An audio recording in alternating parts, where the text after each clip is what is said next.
Week 2 of the Smogon Champions League has concluded. Obviously, that means I've got more tournament coverage for you guys. This meta, of course, was before the bans of Brute, Bonnet, Snorlax, and Glowbro, but this week's theme is Brute, Bonnet, and Glowbro supremacy. Why is that? Well, a lot of Glowbro, but even more Brute Bonnet. And as I mentioned in the ban post, this week SCL is what made us add Brute Bonnet to the slate.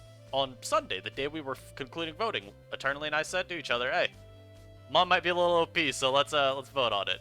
Of course, you've been enjoying the content as of late. Make sure you subscribe if you're not already subscribed. We are so close to our goal of 5,000 subscribers, so if everyone watching goes down and subscribes right now, we're gonna hit that today. Anyhow, first up we have GXE versus Elias, and this game was quite the roller coaster. And both players have very, very similar teams. Both of them end up having a setup Glowbro. Both of them got a Scyther. Both of them have a Brute Bonnet.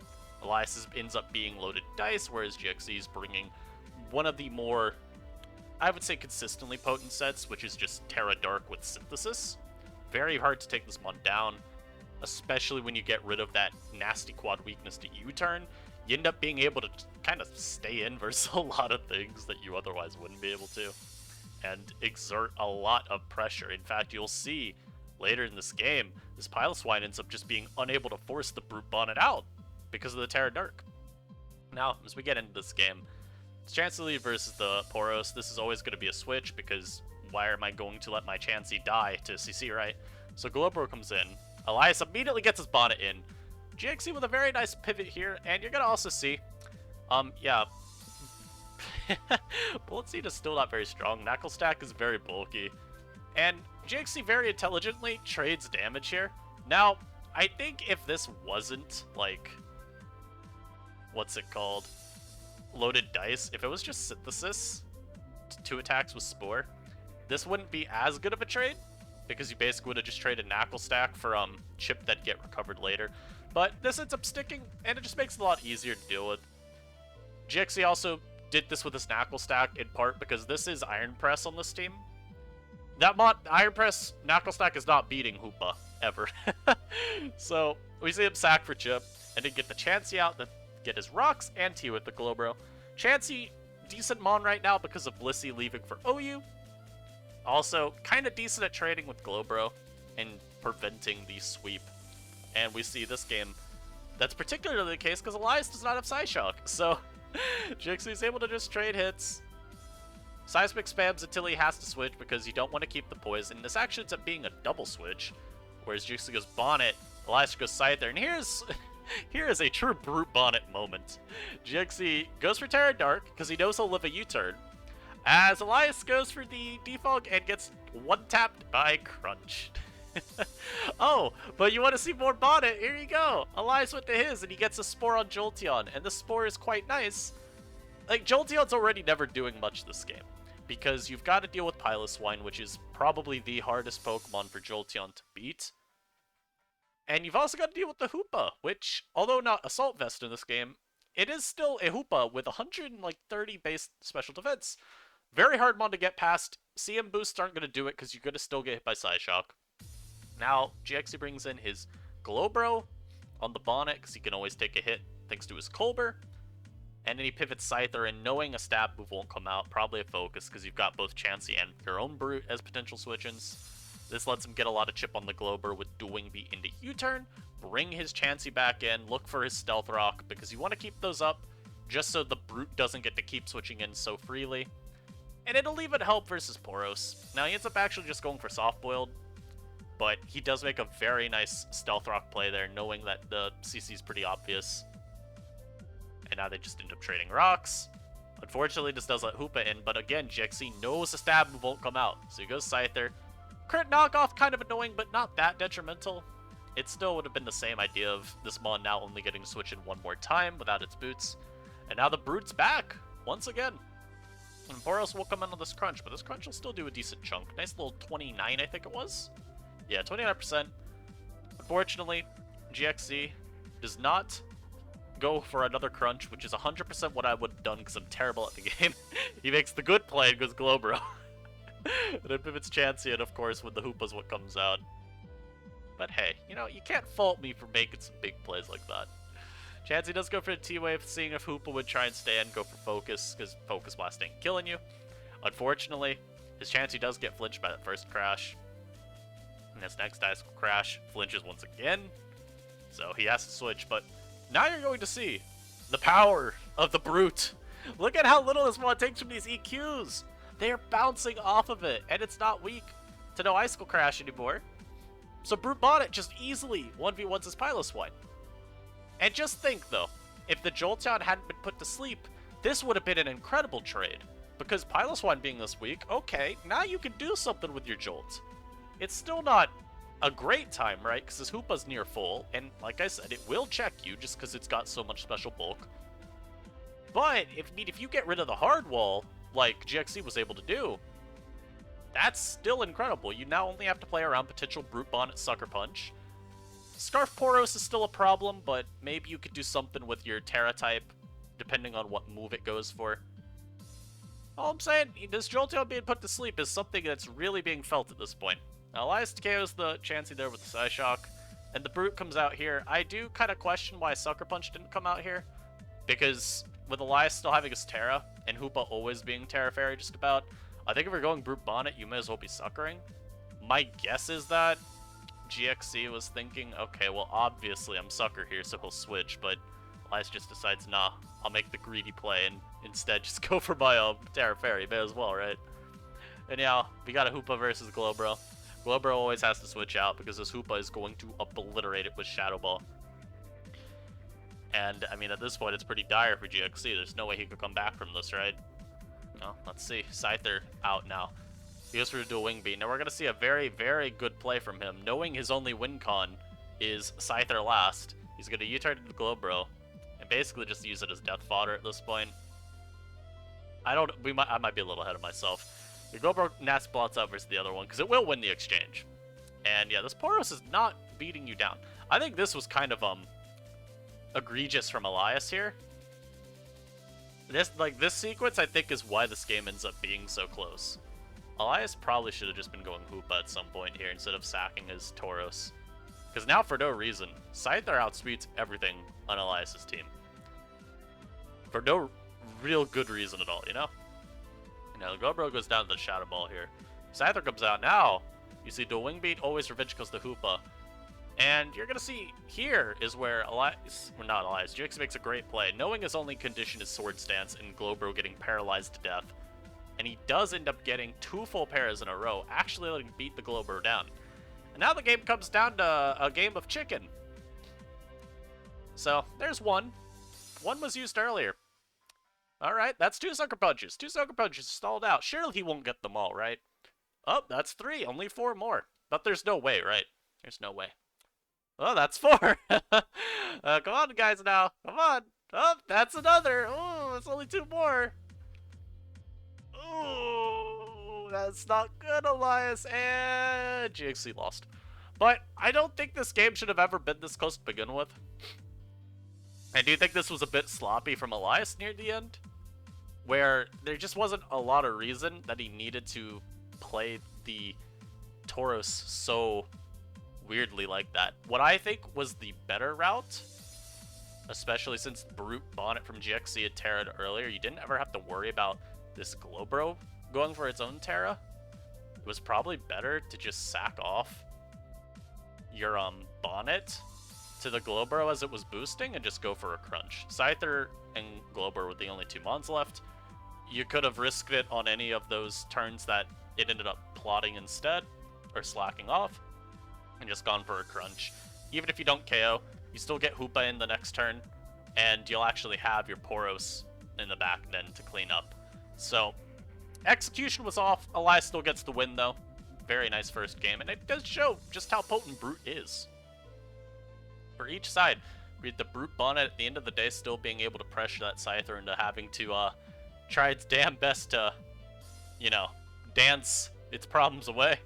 And more importantly, I would say the GXC's Brute exerting a lot of pressure, even in a bad matchup where there was this Scarf Poros to constantly still soft check, mind you.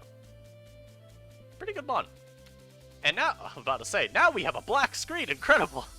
No, now we got this game between Danny and Watashi, and we got another Brute. Got another Glowbro mirror. This time they're Assault Vest, though.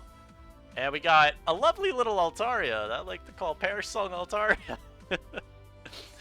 Now, in this game, I look at preview, and I'm saying this Jolteon is very sad if it's not Terra Ice, because this little Gligar will be walling it the entire game. But if that Gligar ever gets weakened, which the methods are there, the Brute Bonnet could get Gligar chipped. It just depends on if Yama is a set that wants to switch into Bonnet too many times.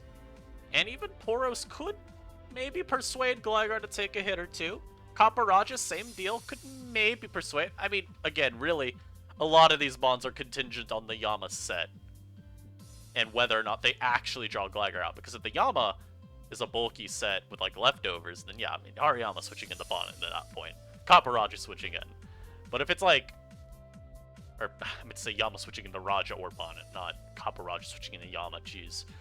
But if it's like AV, then maybe it's not as happy to do so. Yeah, let's get into it again. I think Jolteon's the win con over here. Perhaps even a Glowbro late game, if it was non-AV, would be an angle. But again, it's AV, so that won't be happening. Now, Gligar lead versus Glowbro. And, yep, the win con for Jolteon has been spotted. Knockoff into Ice Beam. And then Danny making a very nice play here, too. Staying in on a very predicted U-turn to then crit freeze the Glowbro. But Danny's a nice person, so he stays in to unthaw the Glowbro with Flamethrower. I thought that was really funny. When I was watching, I'm like, oh, thoughtful. Only to then get burned by the other one. Disgusting. And yeah, Raja comes in on the Hariyama double. And then Altaria comes in, and once again, you will see Fire Spin Altaria put in a lot of work this game. Not on this turn, because they both double into Glowbros again, or switch into Glowbros, I should say. And then Danny goes for some Psychic Chip, knowing he can at least take one hit, and he probably wouldn't go for Psychic of his own. And now he brings in the Brute, and now, unfortunately, because Flamethrower is always going to be used versus Danny's team, it does take a lot, but look at the Brute. He's here to do damage. He's here to get rid of the Gligar with a Spore. Now this Mon is not going to beat Jolteon in those 1v1s. And just get a little bit of crunch damage on Yama. Here's where we see it is a lefty set, so you're expecting probably bulk up at this point. Rest Talk could be a set. We just don't see it much in you. And the Yama reveals it is bulk up, so scary. And Danny does Fire Spin to Glowbro. He switches here, wanting to scout for the Ice Beam though. And given Watashi's Sludge Bomb, I think he maybe could have trapped. Maybe. I don't know how much damage Sludge Bomb was going to do, though, to the ult. Probably a decent amount, because it's probably physically defensive Altaria on this kind of build. So, switch out probably was always happening, but hey. There was probably a world where that was a successful trap. Anyhow, again, Altaria comes in versus the Yama. Going to be able to roost off this damage and just not really care about this 1v1. Get him Fire Spin here. I remember watching this game and going, oh, I Wisp here, totally. The Sneasel comes out and I'm like, no! But honestly, it's probably a default Altaria, so I don't think the Wisp would have been good. Danny sacks the Glowbro, though, to the Sneasel here. Gets into his Poros. This is a very easy blitz. CC actually was what I was going to do. So I remember seeing this happen. I was like, wow, that would have been terrible. Danny gets the nice 50-50 on the Rotom right, and then gets a little bit more chip on Yama, which is just nice to try and pressure. Because if you can get this one low, that's where Jolteon will really excel. Even Brute Bonnet at that point can do a ton. And you see here Danny opting to try and trap the Hariyama, knowing that this mod, even at just +1, is kind of a menace to his team. I mean, you're seeing how much it Drain does to Altaria on the turns at Roost, so he has to Perish Song kind of early. And it's entirely just to prevent Yama from running him down.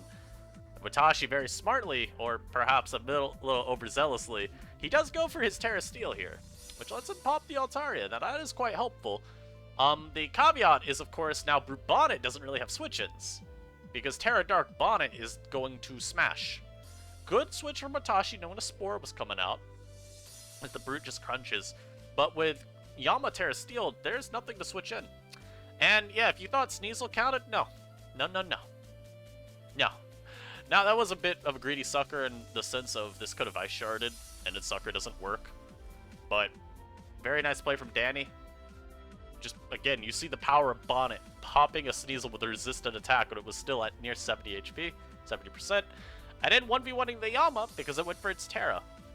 And then 1v1ing the Tatsu because Tatsu went for Plot, predicting a sucker. And then you see again, Bonnet just picks off the Glowbro because it's slower. So this game, I mean, Brute Bonnet basically picked up every KO. Popped this Sneasel, KO'd this, KO'd Rotom, KO'd Yama. KO Tatsu and it spored the Gligar. I mean, Brute Bonnet, this was basically it. Sweeping. Put a bit of body bag. Now we get the Frai Axertix game. And this game ended up being really close. Which is pretty impressive on Frai's end, because this is one of the worst possible matchups he could have gotten. You've got a Sand team, and you loaded into Gligar, the ultimate physical wall currently in NU. A Ditto, so Lycanroc and Sandslash always have to be kind of cautious about setting up. And a Poliwrath, which is just a nice physical wall that's going to give issues to both Lycanroc and Sandslash. Now, this ends up being a bulk-up Wrath, so it might have been more specially bulky, but point still stands. It's a good rock resist and was probably going to check Lycanroc semi-decently anyway. If I'm looking at win con for Frai, I mean, it's really just a matter of try to leverage your Shaman. A lot of these Shaman right now are running Healing Wish, and while on this team it ends up being a Eject button, Healing Wish still works fine on that. It's playing a more supportive role anyway, instead of a more maybe self-sufficient role with Synthesis, or even, you know, the Leech Seed set where it's trying to win a long game. So the goal is basically going to be, don't get counterswept, and see if one of your wall breakers is able to come back later in the game and somehow beat down Axertix's team. Between the three of these physical wall breakers, you should be able to overwhelm Gligar. It's just a matter of how quickly are you able to get rid of a Violite from it with Knock on Sandslash, and then how easily are you able to weaken it from there. And I mean, Axertix, it's really just, hey, leverage your really good matchup and don't lose. But yeah, Hippopotas lead just to get up the sad. Gligar lead from Axertix. He immediately goes for a nice little Knock, because you may as well try and get rid of the rock from the Hippopotas. Get rid of Quillfish, Rocky Helmet that was also good, and setting Stealth Rock is always helpful in this kind of game. Because now the Wrath comes in on the flip turn, very, very nicely done from Axertix. As he did doubles to Mag, predicting a Barb or Gunk Shot. Frai smartly goes for Spike just as a safe mid-ground, but very nice double from Axertix. This gives him a very free opportunity to just fire off any move he wants. Unfortunately, he picked Volt Switch, which does show the eject button, synergy with this team, getting Sandslash in versus Mon that it can break versus, and allowing it to lure in the Gligar and knock as a Violite. So that is like condition 1 for Frai to win this game. Get rid of Gligar as a Violite. And smartly too from Frai, he does go for a little bit of extra chip, just to try and push it in range of an attack from, say, Lycanroc later, like it's Stone Edge. And Gligar U-turns as the Quill comes in, Hoopa comes out. Thankfully for Frai, he's got the Assault Vest Grimmsnarl, eating up that Shadow Ball, and then getting to just fire off a very, very powerful Unch, nearly one-shotting Magneton there. And you gotta always double there, because you don't want to get suckered, and Frai does try to Sucker Punch there. It's a good switch from Axertix. This is now a very safe U-turn, but he goes for dual Wing Beat, because you may as well try and get chip on the Quillfish if it comes out. And if you can get rid of that Mon, that opens up the door for Poliwrath especially. As the Quillfish does come out again. And let's let in Justin. Or I guess in this case Justine, because it's a female Poliwrath. And Justine is going to look at this Quillfish and say, hey, you're dumb, you're cringe. And just start bulking. And particularly this Poliwrath ends up being a very effective set in this game, because it's also got Protect. So you're able to stall out a few extra turns of Sand just through looping and Protect after that bulk up. Frai unable to get a Gunk Shot Poison versus this Wrath, and as we see, because of the knocked helmet, Poliwrath even getting to get a little bit of HP back with the Drainer. Very thoughtful. Now Shaman comes out here. Always good to have a Protect come out from this Wrath, and the Scyther get pivoted very, very safely here if Axertix wants to. And Frai with a nice little read there, going for a Gleam, just get a bit more chip than he would have otherwise. And then Terra Fairy very effectively there to go for the Stab Healing Wish. Very intelligent play from Frai there. Brings the Sandslash back, and it does look like Sandslash could do something with this Gligar already in a range of, I believe, at least I think it's in range of +2 knock. If it's not, then it doesn't need too much more chip. The only issue at this point for Frai, beyond the Ditto existing, is he had to sack Hippo there. So his team's on a timer now. We'll see, does he have enough turns to win? He gets rid of Gligar outright. That is a very good thing to do. Unfortunately, the Ditto has come out now. So, Ditto will be picking up a KOCC here. He chooses to sack his Lycanroc because he analyzes that Sandslash probably has the best chances of winning. He doesn't even really need to Swords Dance in this kind of game. He can just keep firing off attacks. This Hoopa's gonna get obliterated by knockoff. That killed like 40 Hoopas. I mean, an entire generation of Hoopa has been wiped out by that knock. And then Polyrath comes out. He's gonna protect always there. There's no reason to Swords Dance because you don't want to give Ditto incentive to then come out and just beat you down. And once again, another intelligent little recovery from a player in this game. You know, may as well offset some extra damage. His Ditto comes out here, and I'm going to tell you, this Ditto does not win this 1v1. It is just not strong enough. So Life Orb Sandslash beats Choice Scarf Ditto HP'd Sandslash. And we will see this game come down to the wire here. Frai Grimstar versus Axertix Scyther. And Sucker just barely doesn't do enough. Frai able to win this game. I think if he didn't go for Stab Healing Wish, there was no odds of winning. It was just unfortunate that Frai had to go for his Terra with the Shaman early, because maybe he could have done something. Or maybe he could have won this game if he still had Terra. It depends on if this was like Terra Steel or something, and if it's AV Grim, I could have seen Terra Steel. I've even watched a Frai video. I don't know why I don't remember the set. But yeah, if this was like Terra Dark Sucker Grim, it could have done something at the end of Chaos Scyther. It would have probably come down to a series of 50-50s once again, like our battle of GXC Elias earlier. But yeah, I think Frai played this well. This was just one of the worst matchups he could have had, and he still damn near won it, so incredibly done by him. And another team that I do like. The only thing the one thing I didn't like about this team was there was no ground immunity, and although I don't think it's necessary in NU, because there's not one, like, we don't have like a Sylvally ground in this gen, right? We don't have a Rhydon even. And Rhydon's kind of an exception anyway, because it's got Stab Stone Edge to pop most ground immune Pokemon anyway. But we don't have like that one strong Earthquake that you're really scared of. The closest thing is like a Piloswine Earthquake, or maybe like a Coil Conda Earthquake. And I feel like typically people just don't fear those as like spammable moves anyway, so people feel pretty safe with mons like, say, Shaman here, where it's, okay, still got a good bulky option I could switch into the EQs when I need to. Even Hippopotas could probably switch into some of these mons EQs. Hell, even Sandslash, it has pretty good natural physical bulk. It probably could do the same. Anyhow, once again, another Bonnet game, another Glowbro mirror. Just standard stuff here. Eternally did send me his Croak set in a PM before his game, and he was like, this is your, here's one spoiler for the team I'm bringing. I remember looking at this Croak set and going, dear God, this is miserable. But, Tunas brought a couple bangers. Once again, another Piloswine, and this Piloswine will be seeing this Jolteon and being very happy about the matchup. No matter the Terra type, unless Jolteon goes for like Terra Water or Grass, Pilo will always give it issues. And we also see Mabosstiff. Now, Mabosstiff's a bit of an interesting bring, because we got a lot of Dark types that could do the same thing as it. And by a lot of Dark types, I mean, there's like Bonnet, Grim, and then if you count Terra Dark Toxicroak as a Dark type, I guess. So it's not like there's a ton, and Mabosstiff's got the niche of Stakeout, of course, so you got that big crunch. Anytime you're forced to switch, it's not like Bonnet, where you're going for, crunch, and they could maybe stay in and goob you. You know, they're worried about Sucker is the problem. Mabosstiff is just like, if I ever force you out, you best be ready, because you're taking some big damage. But I would say Mabosstiff looks quite good this game. Bonnet is a very bulky mon, but even it's going to take a lot of damage from a Stakeout boosted crunch. Croak is not taking that move well, and then, I mean, anything else on this team, yeah, that's just not crunch resistant. Not enough, at least.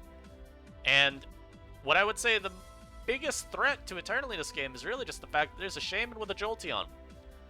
And Eternally has a Jolteon of his own, and we have seen in NU, all generation long, Jolteon versus Jolteon Calm Mind War, where we see if one Jolt can beat the other down.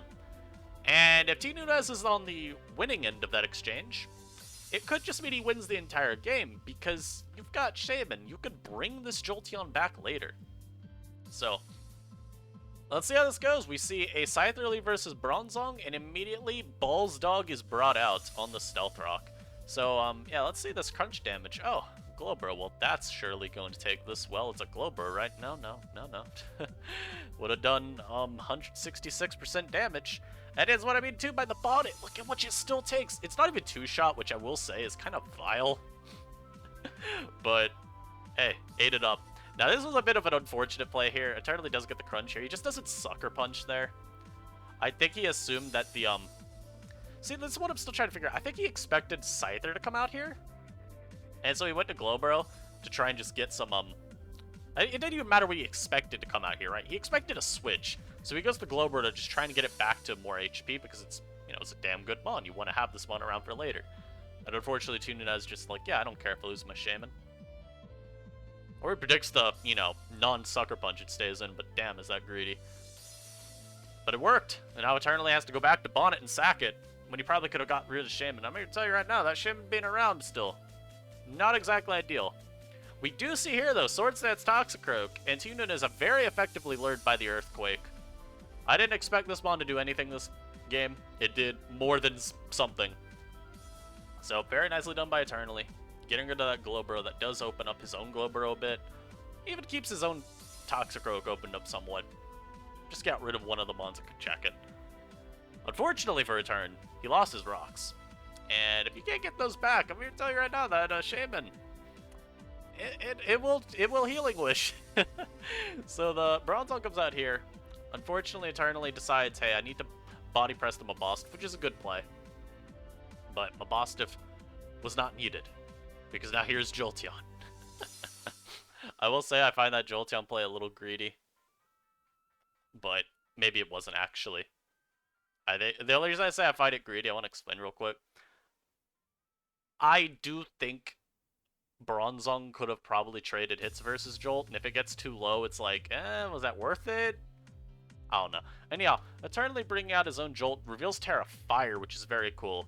Nice counter set to the other common Terra types that Jolteon runs, and Eternally, of course, recognizing that this mirror happens a lot. So, Terra Fire gives you a leg up in the exchange. Unfortunately for Eternally, he does not win enough speed ties. Had he could have beat the Jolteon down, but very cool set. And once again, though, we do see the unfortunate reality of this Shaman still being around, because the Jolteon could just be brought back. So Eternally, despite getting that play correct, Ice Punching the Scyther, the real threat all along was the Jolteon. And he is back. Eternally does make a good play here with the Perish Song. Like I said at the beginning of this live, we do see a lot of Perish Song Altaria as well. Very good set. The unfortunate thing here is, yeah, I keep saying the unfortunate thing because it just is. Leave me alone. Jolteon is going to win. Not now, of course, but Jolteon will win. Eternally doubling into Glowbro here, of course, knowing a Volt is coming. He just doesn't want to take the chip with Zong because he needs Bronzong to try and trade hits later. Like, you don't want this mod taking the Volt Switch now, probably taking like 40%, and it guaranteed losing the exchange versus the Jolteon. That's far worse. So, Eternally. Also, that crit sucks. It may have not mattered long term. Also, this Ice Spinner, I'm sorry, Eternally, this play made no sense to me at any point. I'm guessing maybe he predicted Terra Fairy from Jolteon, though. Because there never was a Terra that came out from Tunas' side, so that's my guess as to why he Ice Spinnered there. Unfortunate, though. Unfortunate does not begin to describe that turn. And yeah, I mean, now the Pilot's Wide flinches down Zong, this does not matter. The game was over. But Tunas with a very well-played game, I believe. Mabosstiff putting in a lot of mileage as well this battle. Just showing, yeah, if I'm able to force my switches, hey, I may as well be a Brute Bonnet. I don't have Sucker Punch, but I got something far more sinister. Last game, Maru versus Calos. Calos finally making his SCL 3, I think it's SCL 3, debut after sleeping in and missing his battle last week. Versus Maru. Maru looking to make a bounce back. Brought a team that I like a lot more this week. I think it's got a much better blend of offenses and defenses. Just, again, one thing I didn't like about Maru's first week team was I thought it was a little slow. This team's patched that weakness up, but I like the defensive backbone. I like, just, again, how the team comes together. Calos bringing a fan favorite, of course, the Coil Earthworm, as well as a Perish Apple Altaria. Hey, I see all y'all. I'm glad to see the set get a lot of love. Not that, like, it's a set that, you know, needed some hardcore discovering and, you know, calculating to figure out that it'd be good. No. People knew that. But I am glad to see it getting so much respect by people bringing it. And how many Perish Song Altaria did we see this live? Let me see. Not one here. We had one. Okay. We had 3, which is pretty good usage. That is 3 out of 5 battles someone brought Perish Trap Altaria. But the fan favorite, perhaps above Parasol is the Coil Earthworm. And Coil Earth is not too bad this game.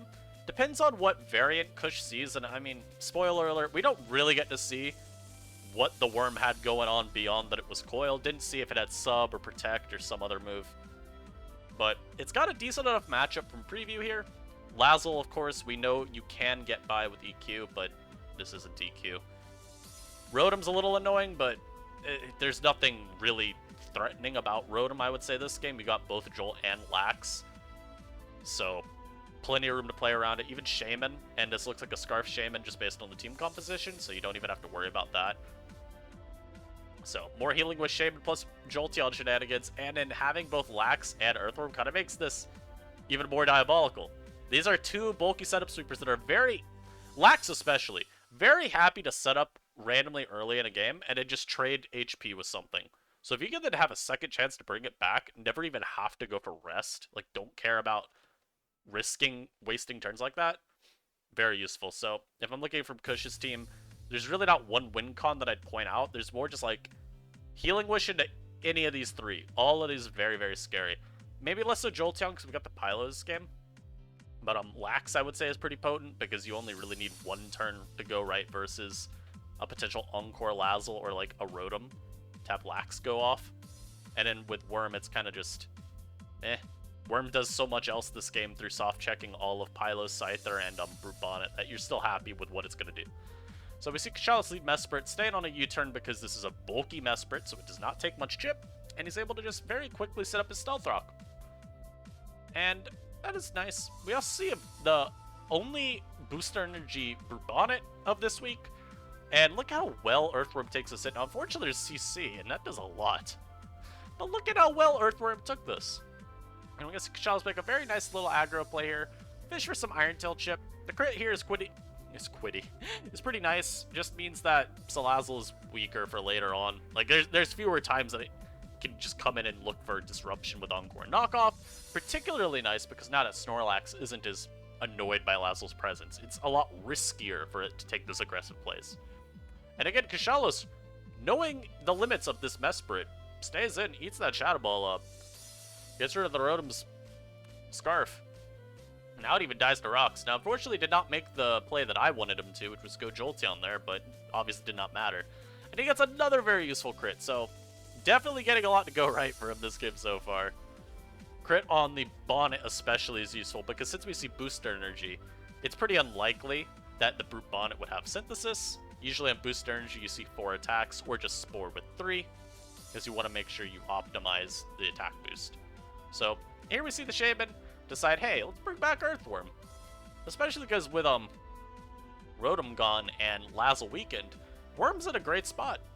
He goes for a Coil here, obviously not going to set up and win now, but that's fine. You forced Lazzle out, you can go Snorlax here on the obvious Encore. I'll be honest here, there's a play later where he goes Mesprit. I thought that was this turn, that's why there was nothing obvious about that Encore. I just got I want to pilot a commentator, leave me alone. Anyhow, Snorlax gets another Body Slam off, quickly paralyzes Scyther. It's pretty awful because now Scyther can't U-turn into Salazzle on that turn to look for the Encore. So that kind of sucks. And then Bonnet comes in here because you got a Spore, so Kush just sacks the Mesprit instead. No reason to let your Snorlax go to sleep. It's very potent at this point in the game. Just gotta watch out for that Yama. And here, I mean, we can just sack the Mesprit, we get Worm. You got a lot of options here. Calos decides, may as well sack the Mesprit. But then Rocks go up, so, Probably predicted Rocks and then was like, I may as well burn a turn of sleep. And then he gets the Worm in the next turn. You could Iron Tail here, you could Coil again. He throws off a Body Press, because, you know, you may as well go for the move that can't miss. I suppose. And now we see sack the Mesprit to the Flamethrower, because now you get to go Lax for free. You don't take any prior chip. And it's just a nice safe sequence, as Mary will sack the Bonnet to get in the Yama. And you're about to see the most underwhelming Hariyama of all time. You ready for this? So Altaria comes in as Belly Drums. Very frightening, right? Very frightening. Belly Drum Yama should win this game immediately. As he goes for Terra Steel, And yeah, what? I remember watching this game and I'm like, why the hell did this only take 63? That's Terra Steel. I remember talking to the NU Discord and we're like, is this like bulky belly drum? No, no. No, no. This is normal max attack adamant Hariyama. It just did not do any sort of damage. And yeah, I mean, it just gets revenge killed by the worm with ease. And yeah, I mean, Kush has a pretty straightforward way to win this battle now. Now, I will say this game ends up being very, very close still. Because Jolteon still does not do damage to Pilozoid, so he's got go for a little bit of Terra Blast chip there. Didn't go Lax. I did bring in the Worm to get that Body Press chip to really solidify the game. But the final result of this game looks far closer to than I would have expected with how this game went. I think Calos had a lot of... I don't even want to say the hacks was like necessarily game shifting. It's just you got some very useful crits that limited how much Maru was able to leverage his Salazzle and Bonnet's utility. Because once the ones take chip, it's like you can't make as aggressive switches with them without feeling like, I might be risking my whole Pokemon here. Those turns were pretty useful. And Calos ends up, again, I really like the idea of Shaman with a lot of these mons. Shaman plus Jolt's really cool. Shaman with bulky setup sweeper, especially the ones that we had this week of SCL. I feel like these cores were very, very effective, and we'll probably see more of it next week too. But I hope y'all enjoyed this. I might do a video talking about the bans. We'll see. I do have work tomorrow, so maybe I'll grind out another video tonight just so I've got that on the back burner. I don't have to worry about recording when I get back from work tomorrow. But I hope y'all enjoyed. Thank you all for the continued support. So again, the viewer attention does not matter almost 37 minutes in video, so I could talk to y'all real quick. If you stayed this long, comment down below. Tell me about your day. How are you doing? I want to mention real quick, we have had some incredible viewership lately, which I'm really happy to see. Thank you to all the new viewers. If any of you watching at this point are a recent subscriber or just a recent viewer that, you know, stumbled upon the video, found it interesting, thank you. Very happy to have all the new people around. Keep fostering this banging community that we got. And, you know, as I mentioned, I mean, I got work now because, let's be honest here, unless you are a big YouTuber, this is not lucrative. I do this because it's fun. This, at least as of now, this is not to make a living. I'd love for it to be a living that I could, or I'd love for it to be something I'd have as a job and make a living off of one day. But for now, this is just to entertain y'all and have some fun. So, I appreciate y'all keeping me motivated. This has been really fun, and I'm glad that I did return after taking a multiple-month break near the end of Sword and Shield. But hey, I said at the beginning of the video, 5K subs by the end of the year. I'd love to hit that as a goal. I think we can do it. 10K, 20K next year, I don't know what we could do, but you bet your ass I'm going to do my best to keep putting out great content for y'all and to keep growing the community we got going. So thank y'all for watching. It means a lot to me. I will see you in the next video. Peace.